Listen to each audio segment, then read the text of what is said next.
Chapter 7, Meeting My Future Bride.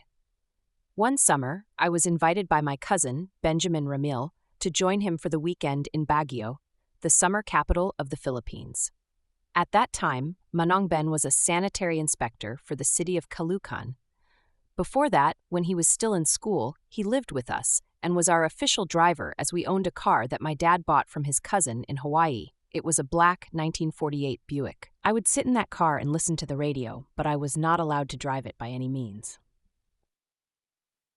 On our way to Baguio and upon arriving at TARLAC, we decided to stop by Carino to visit our grandfather, who has been a widower since we lost our grandmother, Maria Apuan Ramil, during the war.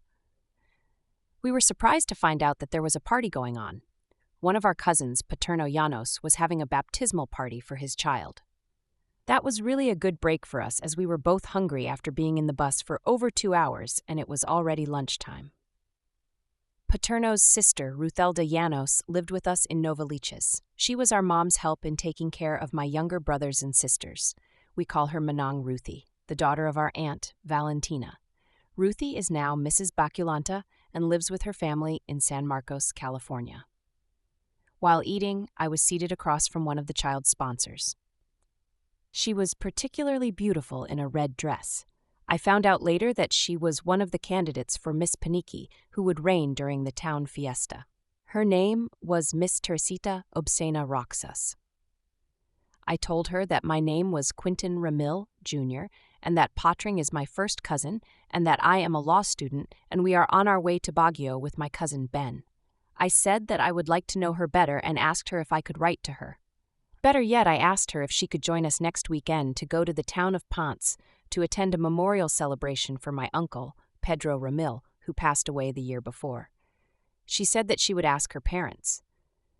I made sure that my cousins who knew her parents would put in a few encouraging words for me so that they would allow their daughter to come with us, Grau. We boarded a bus for Ponce, but the bus only went as far as Ramos.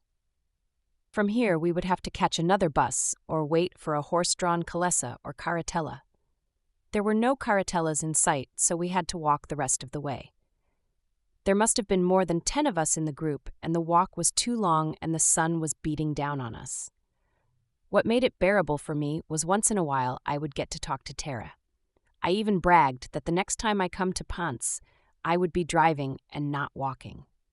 This became true because in 1966 I was able to get stationed in San Miguel, Zambales at the U.S. Naval Communications Station, Philippines, and we brought with us our car, a white and blue 1965 two-door hardtop Chevrolet, a Malibu SS model, which we bought in New London, Connecticut. The memorial service was very moving, and there was a great deal of food.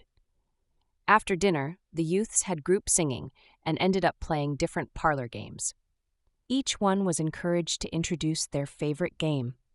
I volunteered and I introduced the Guess the Number game, where I would turn my back and I asked the group to think of a group number between 1 and 10. Once they decided on a particular number, I would then randomly cup their faces, pretending I was reading the number in their eyes. I would go to many participants, and when I cupped my cousin Ben, he would give me the signal by grinding his teeth, giving me the group number. I would pretend to go around again, and when I cupped Tara's face, I had the urge to continue holding it, and I wanted so bad to pull her face towards my lips. This I did not do, but announced what the number was. They were all surprised and continued the laughter, as it must been funny, the way I was trying to cup many faces, but pretending I was not getting any readings.